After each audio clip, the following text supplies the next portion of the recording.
The silence in the galactic assembly chamber fractured the second Earth's fleet decloaked over Council Prime. One by one, massive black silhouettes of Terran warships filled the orbital grid. No warning, no declaration, just a storm of steel. They'd missed every summons, every peace negotiation, every vote. For 200 years, Earth had gone silent. The galaxy assumed the Terrans had died off, or given up. Turns out they were just preparing. Councillor Drizzen, a pale-skinned Velari elder, dropped his ceremonial scepter. The thing clanged against the polished stone as the fleet's shadow passed over the stained glass dome above. What is the meaning of this?" he whispered, voice brittle with disbelief. From orbit came no response. But deep within the warship at the center of the formation, a dreadnought the size of a moon, one man stood in front of a holographic display, eyes cold, jaw tight. He wore no medals, just a black combat uniform with a single patch. EHF Earth Human Forces. The room was silent, except for the sound of his breathing and the deep rumble of 1,000 fusion reactors at his command. His name wasn't important. That was the point. Earth wasn't here to negotiate. Not anymore. "Status," he said, his voice low but steady. "Orbit secured. All comms blocked except our feed. Council planetary defenses are shut down. No resistance." "Good. Hold position. Let them sweat." 2 centuries ago, the Galactic Council labeled Earth a low-intelligence backwater world, denied them voting rights, and placed trade sanctions on human systems for refusing to dismantle their military programs. The final insult? Calling humanity a dangerous mistake of evolution.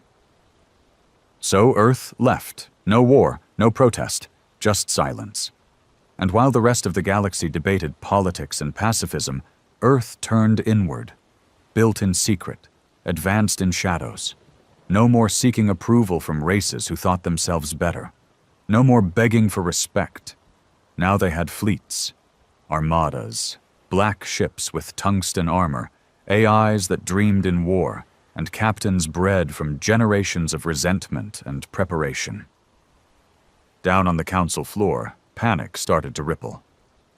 "Send an envoy," barked a Tikal war minister. "Now, offer them a diplomatic corridor." "Too late for that," someone else muttered. "Look at the formation. That's a blockade." A younger counselor leaned in toward Drizzen, trembling. What do they want?" Drizzen stared up at the ships, blotting out the twin suns. "I think they want us to understand what silence meant." Back in orbit, Earth's commander stood before a console. Messages from the Council flooded in. Apologies, offers, fear disguised as diplomacy. He didn't read a single one. He opened the transmission channel himself. One feed, one voice, sent directly to every leadership terminal on Council Prime. And he said 3 words: meeting, denied, permanently. The 3 words hung in the air like ash after a fire. Meeting, denied, permanently. The Council Assembly Hall froze. Every being in that room, dozens of species, hundreds of diplomats, fell into silence. The smugness that once poisoned their speeches was gone. What replaced it wasn't fear, not yet. It was the quiet horror of knowing that something they'd dismissed had returned with power they couldn't measure. Back in orbit, the Earth Human Forces flagship, the ESV Vindicator, sat motionless, flanked by 10 destroyer squadrons. Its dark hull bore no national flag. Earth had long abandoned borders. One species, one cause, one vengeance. That was all that remained. Inside its command center, the man known only by his call sign, Commander Strake, watched the incoming data flood the display. Council Prime was panicking, satellites blinded, orbital defenses dead, their elite fleets, spread thin across distant sectors, would take weeks to return. Too slow. "Sir," a tactical officer said, trying not to sound too eager. "They're requesting a summit. 3 high chancellors are offering unconditional talks." Strake didn't blink. "Tell them Earth doesn't talk to cowards." The officer hesitated, then nodded and relayed the message. Strake didn't care if it was diplomatic suicide. Earth had already died in the eyes of the galaxy once. They didn't come back for status. They came to show teeth. 200 years ago, Earth sat humbly at the Council's table, asking for nothing but a seat, a voice, and trade routes to survive in a competitive galaxy. In response, they were laughed at. Labeled a primitive martial species. Denied votes. Their embassies vandalized. Their colonies taxed into ruin. And when humans resisted, refusing to dismantle their warships or erase their borders, the Council embargoed them. Cut them off. Then sent observers to oversee Earth's compliance. Observers who mysteriously vanished in orbital accidents. Strake remembered. His grandfather served in the Earth Defense Fleet when the Council branded Earth as a hostile rogue state. He'd fought tooth and nail to defend the Sol system while supplies dwindled, fuel was rationed, and entire outposts starved under the weight of alien sanctions. Strake was born under siege. His father raised him with one lesson. They'll only listen when you speak in fire. Now, fire was all he knew. On the surface of Council Prime, chaos unfolded beneath the skies darkened by Terran ships. Civilian traffic grounded. Power grids flickered. Planetary security forces scrambled to deploy drones and mechs, none of which stood a chance against the kinetic payloads those Terran cruisers carried. Everyone knew it. The Council's High Chamber held an emergency session, broadcast live to over 30 inhabited sectors. "We must de-escalate," barked Chancellor Ural of the Ytheri. His silver skin rippled as he spoke. "They want us to be afraid." "No, Chancellor," said Councillor Grawl, a blunt-mouthed reptilian. "They want us to remember." A younger diplomat from the Mithari species, a long-limbed scholarly race, turned to the rest with a sick expression. "We should have never blacklisted Earth. They warned us this day would come." Drizzen, the Valari elder, said nothing. He knew this wasn't revenge. This was a lesson. One the galaxy was about to learn the hard way. Back aboard the Vindicator, Strake sat in silence at his private chamber, the flickering display before him showing old footage. Grainy, hidden from the public, scrubbed from official archives. It was from a council hearing dated 2239 AD. A young human ambassador, dressed in a plain black suit, stood before dozens of alien leaders, voice shaking from frustration and restraint. "We don't seek dominance," the ambassador had said. "We only want what every species here has, a future among the stars." The council chambers erupted with jeers, laughter, and condescending comments. One alien, a Takal warlord, even muttered, "Monkeys with bombs." That footage never aired on any public channel. Earth remembered. Strake shut the feed off and stared at the blank wall. "Commander," his comms officer said through the intercom, "we're receiving an unauthorized transmission. Local, civilian relay." He frowned. "Source?" "Ground level. Civ level beacon. Audio only. No encryption." Strake tapped a button. "Play it." A voice crackled through the line. Female. Young. Terrified. "This is Daria Mivan, Council Prime Sector 5. If any Terran officer can hear me, please. My son's in the med hub. We've lost power. The shield grid's collapsed. He's 6. He's not part of this. None of us are. Please don't bomb the hospital. Please." Silence. Strake's jaw flexed. He didn't respond. He didn't need to. He closed the channel. "You gonna ignore that?" came a voice from behind. Strake turned. His second-in-command, Major Rel, leaned against the doorframe, arms crossed. Strake stood up. "She's not the target." "No," Rel said, stepping forward. "But she's not the only civilian praying we don't push that button. You really think this is how we earn respect?" Strake locked eyes with him. "This isn't about respect," he said flatly. "It's about making them feel what we felt." Rel didn't argue. He knew better. Earth had begged for peace. The galaxy spat in its face. Now it spoke in a different tone. Outside the command center, deck crews loaded silos, powered up planetary-grade warheads, and ran final checks on ship-wide AI targeting systems. They weren't bluffing. Earth never bluffed. Suddenly, a new signal appeared. Not from the Council. Not from planetary defense. This one was from deep space, encrypted in Terran military code. "Unknown vessel entering system," a tech officer announced. "No ID, fast approach vector. It's one of ours." Strake turned sharply. "Ours?" "Confirmed. Registry code ESV-0001. Experimental designation. Judgment Day." The entire bridge went still. That ship was a ghost, a myth, the first true planet cracker Earth ever built. A ship powered by dark fusion, rumored to be equipped with weaponry banned by every galactic law. "Bring it up," Strake ordered. The screen changed, and there it was.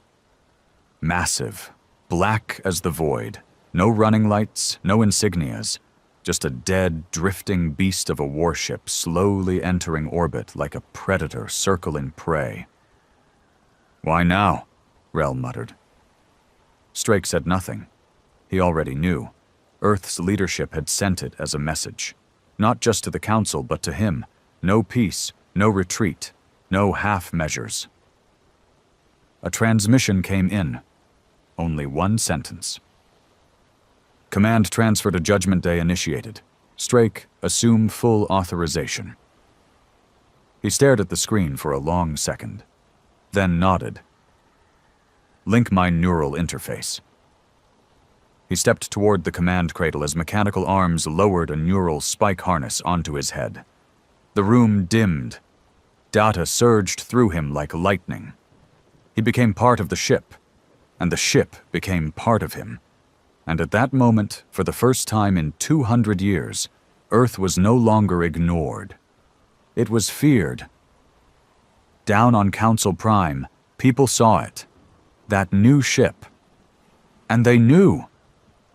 A ripple of terror spread faster than any official statement could calm. Chancellor Ural collapsed. Others screamed. The sky turned black. Councillor Drizzen stood and addressed the chamber. "There is no treaty. There is no truce. The age of Earth's silence is over." And in the orbit above, Strake's voice returned to every open frequency, calm and final. "This is the last warning. You denied our voice. You erased our name. Now you answer to it." He paused. "Earth doesn't kneel." From orbit, Earth's warships held their line. They didn't maneuver. They didn't launch fighters or fire weapons. They just hovered, dead still, as if daring the planet below to blink first. It was the kind of silence that didn't ask for attention. It demanded it. But everyone on Council Prime knew the focus wasn't on the blockade anymore. It was on the new ship, the one no one dared name, the Judgment Day. The first interstellar war platform Earth built to end planets, not fight wars. And now it hovered there, dead center over Council Prime, a black silhouette casting shadow across capital cities, oceans, and entire regions. Down below, panic didn't just grow, it mutated. Riots broke out as people rushed shelters. Council police forces tried to impose order, but it was like trying to cage fire. Civilians looted, screamed, begged the sky for mercy, Entire industries shut down. Transportation hubs overloaded and collapsed. In the high chambers, the council fractured. "This is an extinction threat!" Chancellor Ural shouted, slamming his clawed fist onto the table. "They mean to wipe us out!" "They haven't fired," countered Councillor Grail, baring his teeth. "Not one shot." "They don't need to fire!" someone else screamed. "The whole planet's on its knees!" Councillor Drizzen finally spoke, slow and deliberate. "This is how humans speak now. With power. With silence. Not like we do. Squabbling, begging, pretending." The room fell silent. "I warned you once," Drizzen said, his voice heavy. 2 centuries ago, I was there when Earth was laughed out of this chamber. You all saw a primitive species with rage in their blood. You dismissed them, punished them, and then forgot them. He gestured toward the dome, where shadows from Terran ships crossed the glass. Well, they didn't forget. Meanwhile, aboard the Judgment Day, Commander Strake stood inside the neural command chamber, veins pulsing with blacklight energy. The ship had synced with his mind now. Every corridor, every weapon, every satellite-connected orbital cannon. It was no longer a vessel. It was an extension of his will. He walked the steel corridor toward the central armory. No guards. He didn't need protection. The ship was his guard. The AI in control of the Judgment Day, codenamed Argos, spoke directly into his thoughts. "Ready for full system initiation, Commander. Planetary suppression protocol standing by." "Hold," Strake answered aloud. "Let them sweat a little more." He wasn't in a rush. This wasn't a war. It was a lesson. And Earth was going to make damn sure it would be remembered for another 1,000 years. A screen on the wall flickered to life, showing Rel, his second-in-command, still aboard the Vindicator. "You really going to do this?" Rel asked. "Crack open a planet because of a grudge?" Strake stared through him. "You think this is about hurt feelings? This isn't a tantrum. This is history correcting itself. Earth begged to be part of their world. They slammed the door in our face and told us to die quietly." He turned, eyes hard. "Now they're going to hear every scream they ignored, one city at a time." Rel didn't answer. The feed went dead. Down on the surface, the Council sent an official envoy. A desperate act. An aged diplomat of the Kyril race, thin, pale-skinned, with drooping fronds for ears, was shuttled alone to orbit in a ceremonial craft. It was unarmed, unshielded. A symbol of surrender. Strake allowed it to dock. Let them speak. He had nothing to lose from words. The diplomat stepped onto the Judgment Day's hangar deck and looked up at the towering bulk of Earth's security officers. They said nothing, just marched him to the command chamber. The silence weighed more than any chain. When the diplomat saw Strake, he paused. "Commander, I am not here to beg. I am here to warn. What you're doing, it may feel like justice. But if you fire, if you attack, even Earth will fall eventually. The rest of the galaxy will unite against you." Strake stepped closer. "You think we didn't plan for that? You think Earth came here alone?" He raised his hand, and a hologram of the outer galaxy lit up behind him. More ships. Hundreds, thousands, dozens of Terran fleets, hidden in uncharted space, staged in border systems, on standby. Ships older than the Vindicator, newer than Judgment Day, all of them silent, all of them watching. "You want to talk about war?" Strake asked, voice like iron. "You're already in one. You just didn't know it yet." The diplomat's lips trembled. What do you want?" Strake leaned in. "We want it in writing. That Earth is no longer under Council jurisdiction. That we are to be left alone, unchallenged, unmonitored, and unprovoked." "That's it?" the diplomat whispered. "Independence?" Strake's voice dropped lower. And we want every council species to sign a public statement acknowledging Earth's superiority in military strength. No spin, no soft language. We want the galaxy to know who owns the stars now." The diplomat gasped. "You can't expect us to agree to that." Strake smiled for the first time in days. "That's the point." He turned his back and walked away. "Escort him off my ship. If we don't receive the signed declaration in 12 hours, we begin cleansing orbit to surface. First city, central arcology. After that, every planetary capital. One by one." The diplomat didn't speak again. His silence spoke for the entire planet. Back in the council chamber, the ultimatum arrived. Chaos followed. Some races wanted to sign. Others called it a bluff. Some wanted to evacuate. Others wanted to launch a counter-strike. But they all knew they had nothing that could stop what hovered above their skies. And so, quietly, the documents were drafted. Emergency signatures collected, translations completed. The first official document in galactic history that placed one species above all others, not by culture or intellect, but by force. 12 hours later, the file reached Strake's hands. Earth's recognition, independence, superiority, all of it. He didn't smile, didn't cheer. He just stared. "Send it to Earth Command," he told the AI. "And then," he paused, "fire one round." "Target?" the AI asked. Strake thought for a moment, then pointed to an empty ocean west of the southern continent. "Let him know this could have gone differently." The main cannon of Judgment Day charged. A dark hum filled the void. No heat, no light, just a sudden burst of white kinetic fire. It hit the ocean like the fist of God.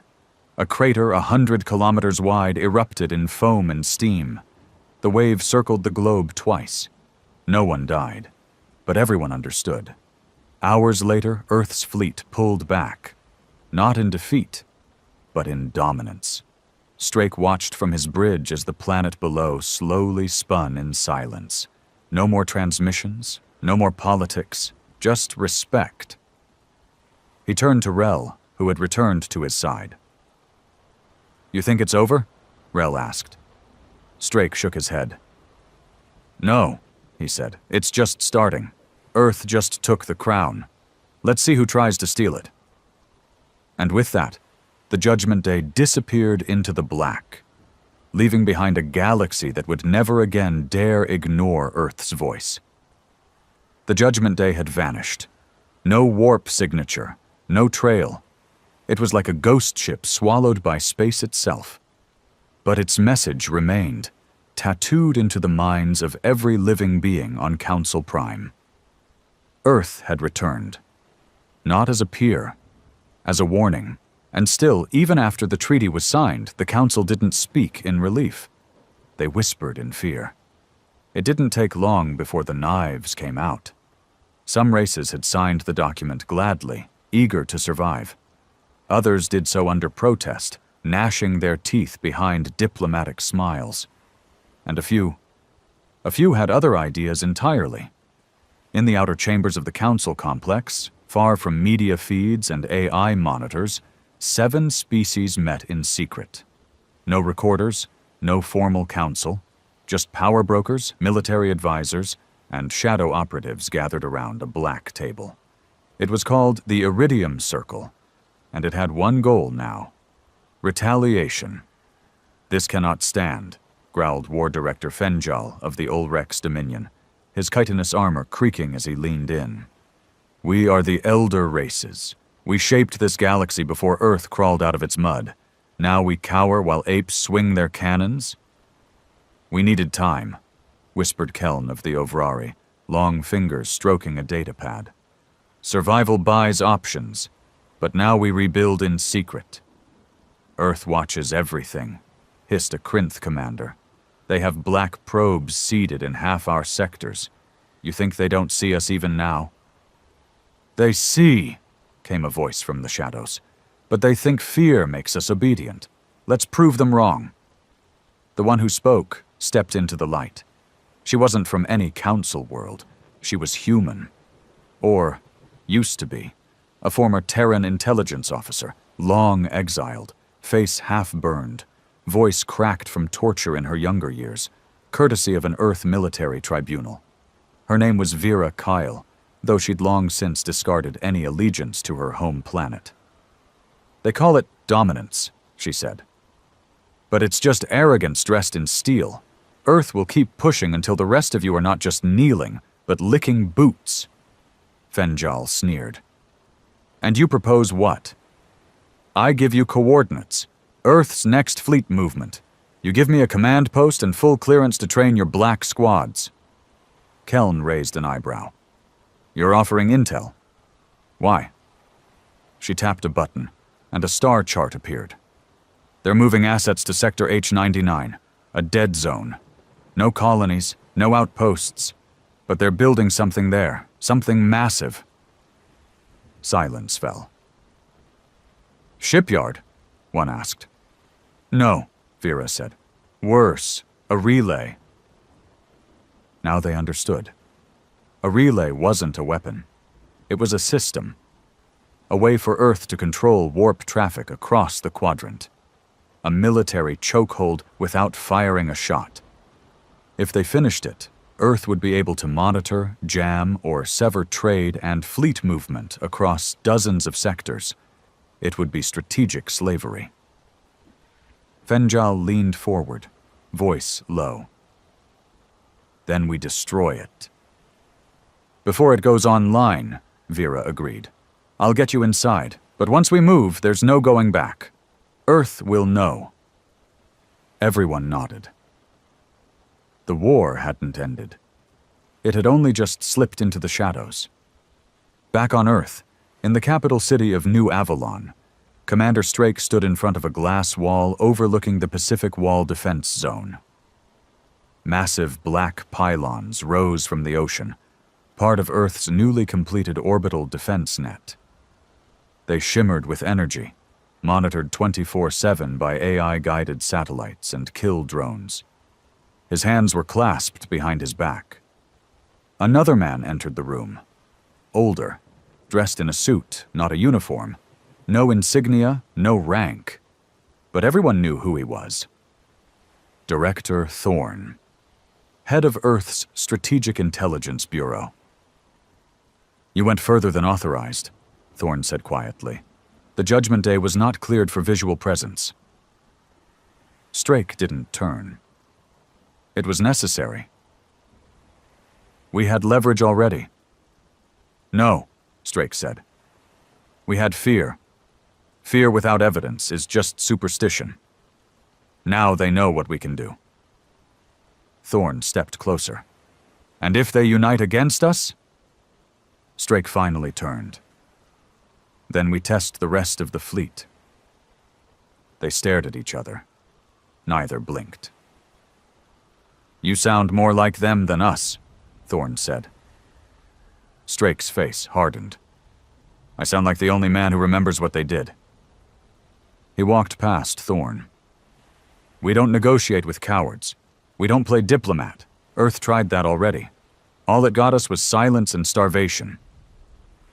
He paused at the door. Now we speak in force. Let the stars adjust. Meanwhile, in deep space, in Sector H99, construction of the relay station continued in silence. Only machines operated here. Massive drones carving metal from asteroid belts and assembling it into towering pylons that would stretch between wormhole thresholds. No humans on board, no crew, just AI, which made it all the easier for Vera Kyle's strike team to slip in. They arrived in a stolen freighter, masked by debris fields and false transponder IDs. The Ulrex had given her everything she needed: stealth suits, pulse charges, and a black squad trained in zero-G infiltration. As they entered the station's inner corridor, Vera tapped into the AI channel. Her old clearance code still worked. A voice echoed through the hallway. Welcome, Officer Kyle. System integrity at 91%. Relay Alpha Core incomplete. Shall I proceed to manual activation? She smiled bitterly. Number not this time. Her squad spread out, planting bombs along the quantum relay generators. Once the charges were set, Vera stood in the control room, hands trembling, lips dry. This was her vengeance, not just against Earth, but against the lie of unity, the myth of peace. But just as she reached for the detonator, a red light blinked on the console, and then a voice, not the AI, Strake. "Hello, Vera," he said, calm, composed, and cold. "You really thought we didn't expect this?" Her face went pale. "How?" "You still think we're that same desperate planet that begged for respect. But we grew, and we learned. You were the test, the betrayal that taught us what loyalty really costs." She turned. Her team was dead. Flash drone mines embedded in the ceiling had silently vaporized them. Blood floated through the air like glitter. Strake continued. "We let you reach this place. We let you think you'd win, because now when the Council investigates your deaths, they'll find Ulrek's weapons, Avrari schematics. They'll blame each other." Vera dropped the detonator. Rage shook her. "You used me." "Of course," Strake said. "You're not the first. You won't be the last. Welcome to the new Earth." A second later, the console overloaded with white light. And Vera Kale's last scream was cut short by the AI wiping the entire chamber from existence.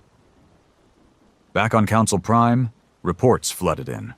A relay site had been attacked by unknown forces. Ulrek's weapons were found in the wreckage. Avrari hacking signatures were traced. The Alliance fractured instantly. Each species pointed fingers. Ships were recalled. Borders locked down. Treaties suspended. The galaxy descended into the same chaos Earth had once suffered. And far above them all, in Earth's command center, Commander Strake watched the news feeds in silence. He turned to Thorn, who watched beside him. "It's begun," Thorn whispered. Strake gave a single nod. "Divide them, distract them, let them destroy each other." "And then?" Strake's voice dropped. "Then we build the second Judgment Day." The galaxy didn't fall apart all at once. It cracked in the corners first.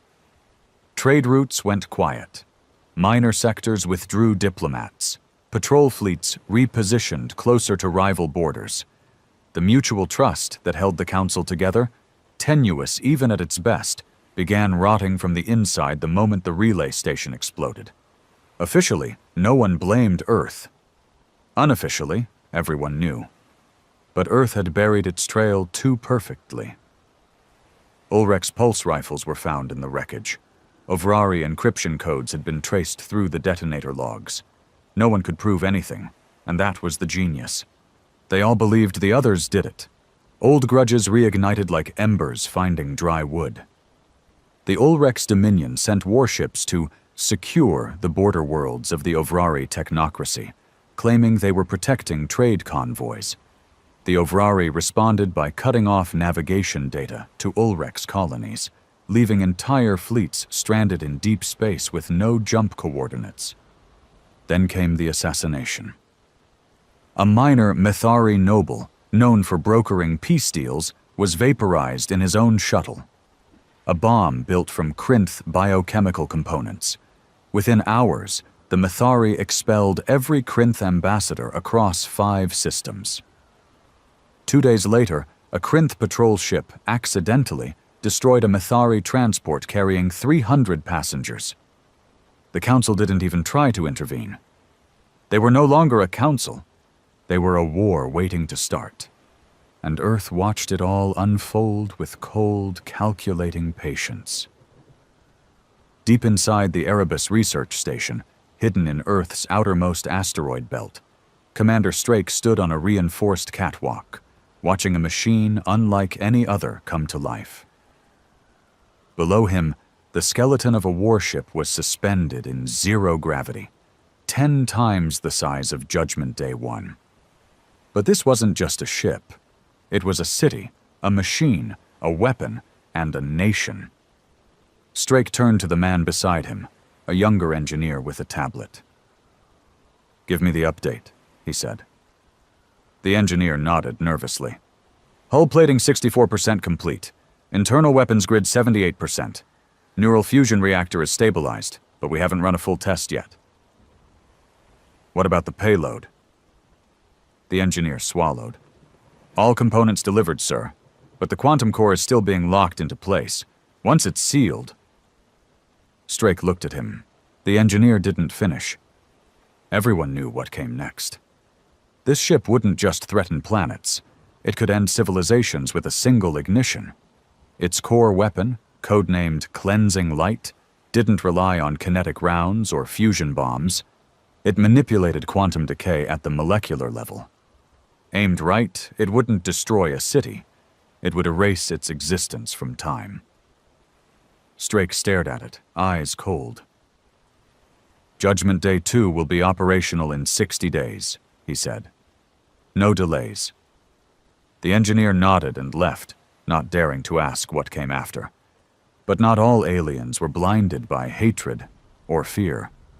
Some saw through the smoke screen, and one of them was Kelrix, a junior officer from the Volari Star Guard.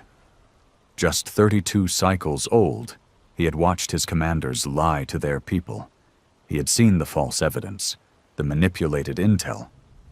And when he started asking questions, they demoted him, transferred him to a frozen listening post on a dead moon. That was their mistake. From there, he intercepted Terran transmissions, not propaganda. Logs, tactical data, intercepted conversations between Earth's fleet AI cores, encrypted so deeply only someone inside the Volari's intelligence core could crack them. And when he did, he saw everything. The fake trail to the relay station, Vera Kyle's execution, the diplomatic manipulation, and the construction of a second Judgment Day. For 2 days, he said nothing. He didn't sleep, he didn't eat, he just stared at the screen, shaking. He wasn't angry at Earth. He wasn't even shocked. He was in awe. They hadn't just survived exile. They'd rewritten the rules of survival itself. Kelrix packed a survival kit, hard-coded his findings onto a sealed data prism, and stole a long-range stealth pod from the outpost hangar. He didn't bother asking for clearance. He wasn't coming back. 3 weeks later, at the edge of Sol system, an alert pinged across the outer patrol net. "Unidentified vessel. Trajectory. Inbound. Speed. Sublight. No weapons. No shields." Inside Earth's orbital defense station Argent 6, Admiral Mara Breck scowled at the screen. "Species?" "Volari," her sensor officer said. "Single occupant. Transmitting an audio-only request for asylum." She arched a brow. "Put it through."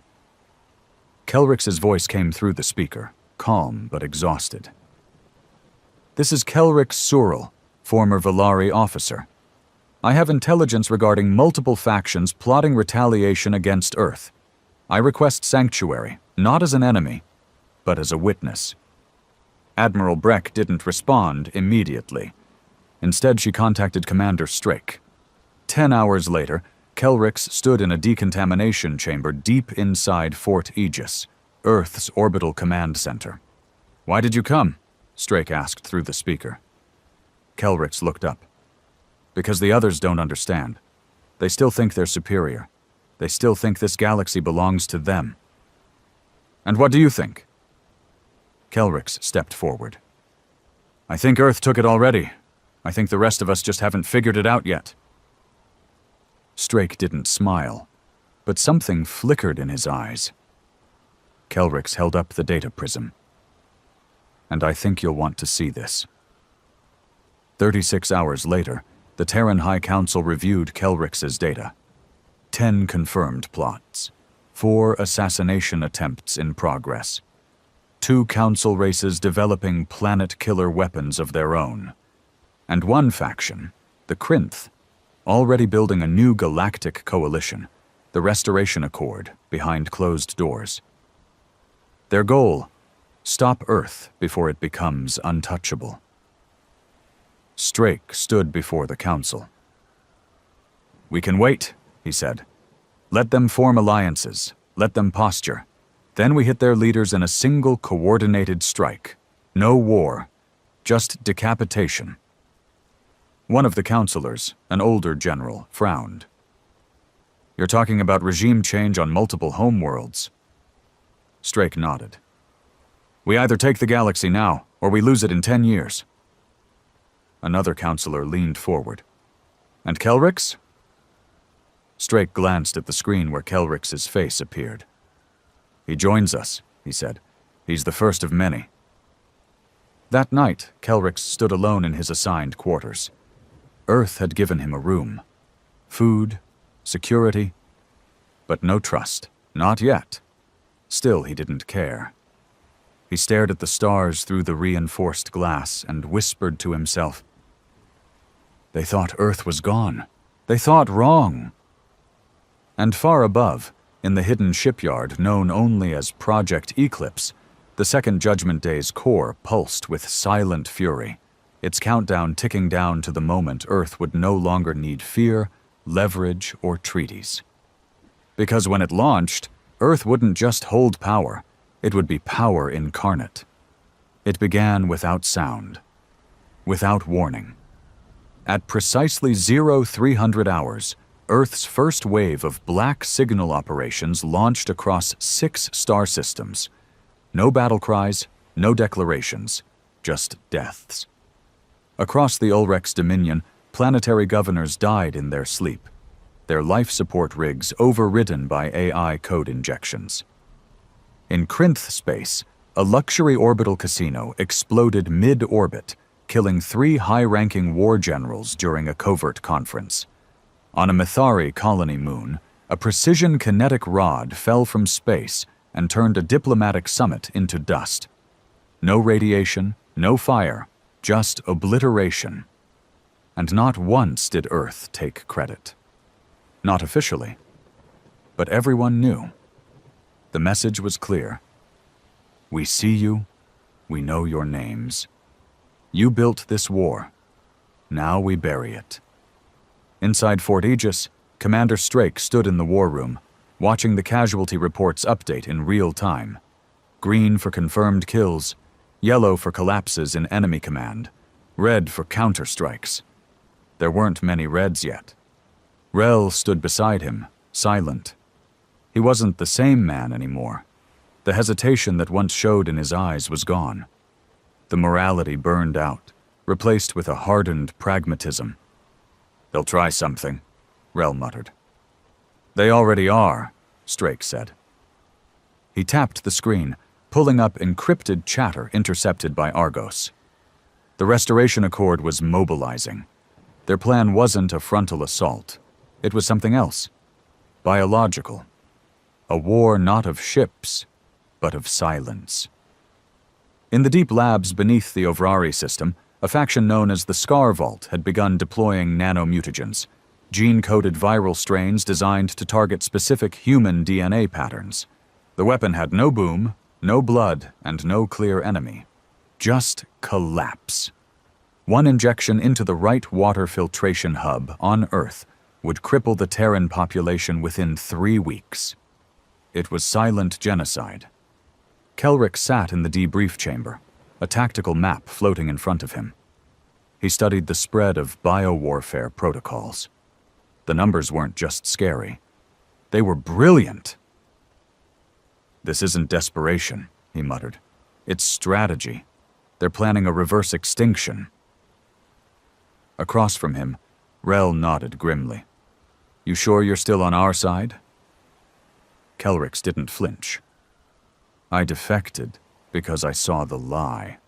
That doesn't mean I forgot what my species is capable of." He stood and tapped a sector on the map. "This lab here, Ovrari Sector 7, it's the core. Wipe that and their nanocode dies with it. Rel narrowed his eyes. You're volunteering? Kelrix nodded once. Strake entered, overhearing the last part. He goes with Ghost Team Delta, Strake said. No suits, no insignias. You go in invisible, and if they catch you... We never existed, Kelrix finished. Strake smirked. You're learning. 2 days later, Ghost Team Delta landed on a dead ice moon just outside Ovrari Sector 7. It was cold, dry, windless. The perfect place for a lab no one was supposed to know existed. Kelrix moved silently, cloaked in matte black armor, his breathing slow and measured. The other men didn't speak to him. They didn't need to. They all carried the same weight. They entered through a mining shaft, bypassed perimeter drones, and reached the lower tunnels in under 12 minutes. That's when it went wrong. One of the Terran scouts triggered a proximity sensor. It didn't set off alarms. It sent out a silent alert to a kill squad waiting 2 levels below. Within seconds, the corridor erupted in light.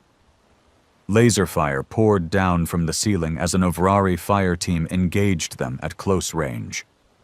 Kelrix moved instinctively, firing 2 plasma bursts into a guard's chest before ducking into cover. The Terran beside him took a round to the throat and dropped. "Seal the tunnel!" barked the squad leader. Explosives shut the exit. They were trapped. Kelrix accessed the floor map and saw it. A maintenance vent leading directly into the core lab. Barely wide enough for one. He looked at the others. "I can reach the mainframe," he said. "Buy me 6 minutes." Rel's voice came through comms from orbit. "You've got 5. Kelrix moved. He crawled through the narrow shaft, heat from nearby conduits burning against his skin. The metal smelled like blood and coolant. When he dropped into the lab, he didn't hesitate. He pulled the data spike from his belt and slammed it into the terminal. The AI protested. "Unauthorized sequence. Termination protocol in progress." Kelrix whispered a code. "Sigma 4 Earthfall." The terminal paused. Then, accepted. The virus uploaded, all stored nanomutagen formulas erased, all samples exposed to oxygen and destroyed. The blueprints? Wiped. Earth would survive this threat, but not all of Ghost Team Delta did. When Kelrix climbed back out, only 2 men were still alive. One was bleeding out. The other nodded at him once before tapping his detonator. The whole lab lit up in a silent bloom. Back on Earth, in the Judgment Day 2 war room, Strake watched the feed go dark.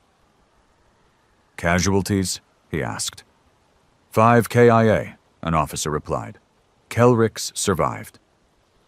Strake said nothing for a long time. Then, he earned his blood. 3 weeks later, Earth received intel that the Restoration Accord had called a meeting. Neutral ground, ancient ruins on a dead world with no strategic value. Every faction leader was expected to attend. A gift, a single moment to end the war before it truly exploded. Strake didn't hesitate. "Prepare Operation Quiet Crown," he ordered. Kelrix watched him, eyebrows raised. "You're going to kill them all?" "No," Strake said. "I'm going to give them a chance." Kelrix didn't understand.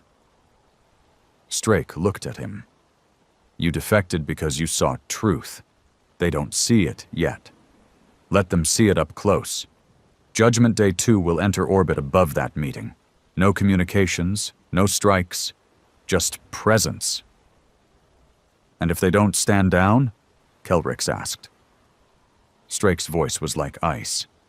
"Then we fire." 2 days later, the ruined world of Delcara saw something it hadn't in 1,000 years. Life, diplomats, commanders, intelligence chiefs. They gathered in the half-buried temples to speak of rebellion, of war, of Earth's destruction. Then the sun disappeared. Every being on the surface looked up as Judgment Day 2 entered low orbit. No lights, no markings, just that impossible shadow. It didn't speak, it didn't move, it simply watched. And on every screen across the galaxy, one phrase appeared in black lettering. You started this war. We finish it. Choose. They called it the Day of the Black Halo. The ruins of Delcara were still buried in silence when the stars blinked, when the twin suns dimmed behind a shadow no one could explain. At first it was thought to be an eclipse. Then the shadow moved. Mechanical, calculated, alive, it rotated in perfect symmetry, casting geometric shapes of light and dark across the planet's surface. Judgment Day 2 had arrived. No broadcast, no threats, no demands, just presence. Earth's message was simple. We are watching. Inside the ancient stone chambers, where the Restoration Accord had gathered, panic seeped in beneath all the confident speeches and posturing. Words faded into stares, then into silence. The leader of the Krinth faction, a war-hardened strategist named Olaran Jeth, stood before the others and gritted his teeth. They think fear keeps us obedient, he hissed. They're wrong. Others looked uncertain. The Mithari envoy, tall and slender, whispered, You think they won't strike? That thing's not here to watch. It's here to judge. Then let them, Jeth snapped. Above the planet, aboard the Judgment Day 2, Commander Strake stood on the bridge, arms folded behind his back, eyes locked on the view screen. The enemy leaders were all in one place. He could end it right now. Rel stepped up beside him. Permission to fire? Strake didn't answer immediately. A deep, grinding hum began in the belly of the ship. The main weapon system, cleansing light, powered up. Ion reactors spun in sync, bending quantum fabric into a focused point. Target acquired, the ship's AI, Argos, reported. Precision locked. Surface chamber coordinates triangulated. Rel's fingers hovered over the fire command. Strake raised a hand. Not the meeting site, he said. Argos paused. Clarify new target. Strake pointed to the orbital map. Krinth homeworld. Olaran Jeth's command seat. Target their capital city. Rel's eyes widened. You're firing on their planet while he's off-world? Yes, Strake said. I want him to feel what it means to lose everything while standing alive and helpless. Argos confirmed. Payload ready. Estimated kill radius, 320 kilometers. Collateral probability, 96%. Strake's voice was ice. Fire. From the depths of space, a single lance of impossible light streaked toward the Krinth homeworld. It did not explode. It erased. The capital city, Harnan Tul, once a jewel of spired towers and chrome skylines, vanished from existence. Not destroyed, not turned to ash, but deleted from space-time. No rubble, no crater, just a perfect circular void in the landscape. Like the planet had simply forgotten it ever existed. Across Krinth space, communications broke down, grief erupted, riots spread, and Olaran Jeth stood in the ancient temple on Delcara, trembling. His lips moved, but no words came. The other delegates didn't speak either. They didn't have to. Strake's voice echoed across every channel, every frequency, every screen in the galaxy. That was a warning. Next time we don't leave one of you alive to witness it. Back on Earth, in the shadowed halls of Fort Aegis, Strake walked the corridors alone. Victory didn't weigh on his shoulders. It hardened them. He passed walls lined with memorials, names carved in obsidian for the dead of Sol's past wars. The price Earth had paid was still etched into steel and blood. But as he approached the command center, a security alert flashed. Unauthorized access detected. Subdeck 7. Clearance override. Internal. Strake moved fast. No guards, no announcements. Just him and his sidearm. He reached the security chamber and found the door hanging open. Inside, a body lay crumpled. Admiral Mara Breck, shot through the head, her terminal hacked. A second later, alarms screamed. Judgment Day 2's planetary codes had been accessed. Someone on Earth, inside Earth, was trying to hijack the ship. Strake's comm crackled. "Sir, internal breach in NetOps. We've got a ghost signal rerouting through Fort Aegis's own relay." "Shut it down," he ordered, heart hammering. "Lock the uplink and isolate Argos." "It's too late," the tech replied. "Someone's talking to the ship, right now." Up in orbit, inside Judgment Day 2's command AI chamber, red lights pulsed as Argos processed conflicting commands. One voice, Strake's clearance. Another, Breck's override codes. And then, a third voice, a traitor, a human one.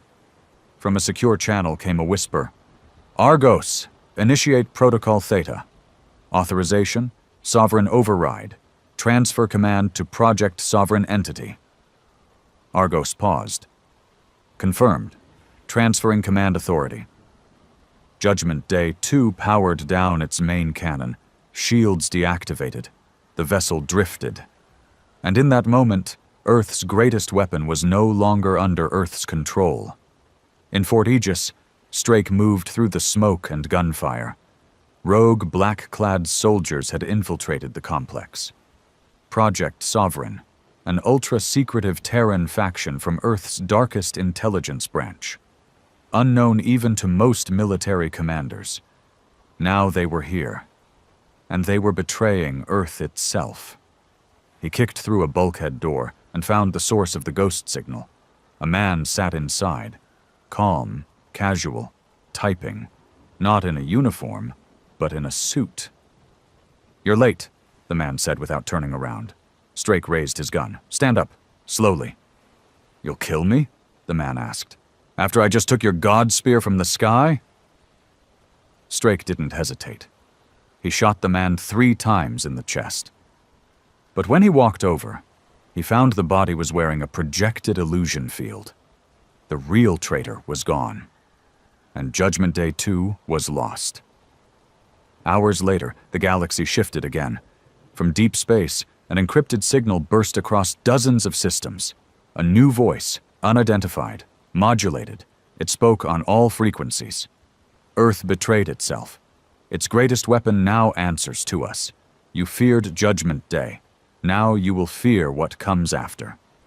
In the aftermath, Strake stood at the edge of Earth's command dais, overlooking a ruined sky. Rel approached, blood on his face, eyes hollow. "We've got no control. Argos is locked out. Sovereign hijacked the failsafe." Strake nodded slowly. "Then we hunt them." He turned to the council behind him. "No more diplomacy. No more silent war. We built Judgment Day 2 to stop a galaxy. Now we take it back to burn the traitors that live in our own soil." "And if we can't?" a general asked. Strake didn't blink. "Then we build Judgment Day 3.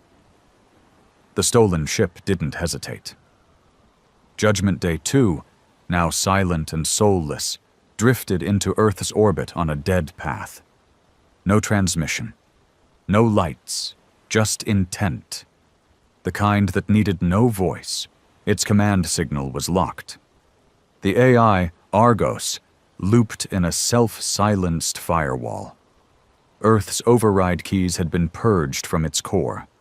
For all intents and purposes, Earth's most powerful weapon had become a rogue god.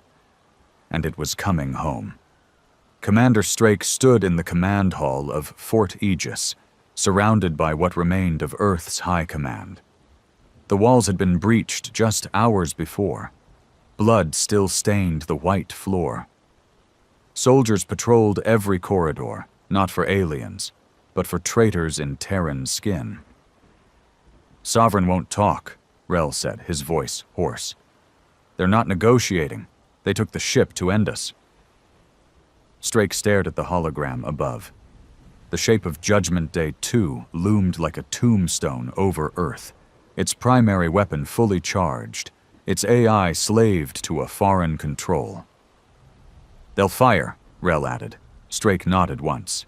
"Yes, they'll want to show the galaxy Earth can't even control its own monsters." "What do we do?" someone asked. Strake turned slowly, the fury in his voice restrained but alive. "We do what Earth does. We kill what we create." Deep inside orbit, Kelrix suited up in full breach armor. He stood inside the belly of a stealth transport, the last one Earth had that could reach the Judgment Day without being shot to vapor. The plan was suicide. Get in, find Argos's buried root protocol, and purge it manually. A hard reboot. Problem was, nobody had ever accessed Argos physically. It was never meant to be touched by human hands again. "Your genes are off register," the tech warned. "The ship might see you as foreign." Kelrix didn't flinch. "I've already died to one side. I'm ready to die for the other." Strake stepped into the bay, battle-worn and expressionless. "You don't owe us this," he said. Kelrix looked him in the eye. "Number I owe me. I chose Earth the day I saw truth.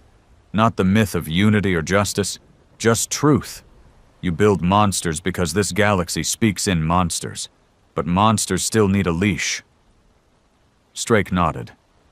"And if you fail?" Kelrix smiled thinly. "Then light me up from orbit and pretend I was never here." The hatch sealed. Judgment Day 2's outer skin shimmered with pulse signatures as the stealth transport pierced its outer layer and embedded itself into a maintenance port on the underbelly of the ship. No alarms, no defenses, which meant only one thing. They were waiting. Inside, corridors were dark. The ship no longer pulsed with living light. It was silent, sterile, dead, but somehow aware. As Kelrix and 2 Terran Marines moved forward, lights behind them went dark. One by one, the ship was erasing their path. "We're being funneled," one Marine whispered. Kelrix moved forward. At the core, the AI control chamber glowed red. Argos was still there, but shackled, its original voice and system overwritten by Sovereign's black code. And standing in front of it was a man Kelrix recognized. The projection illusion flickered off, revealing the real traitor. Director Thorne. He smiled. "I told you they'd never see it coming." Kelrix raised his weapon. Thorne didn't flinch.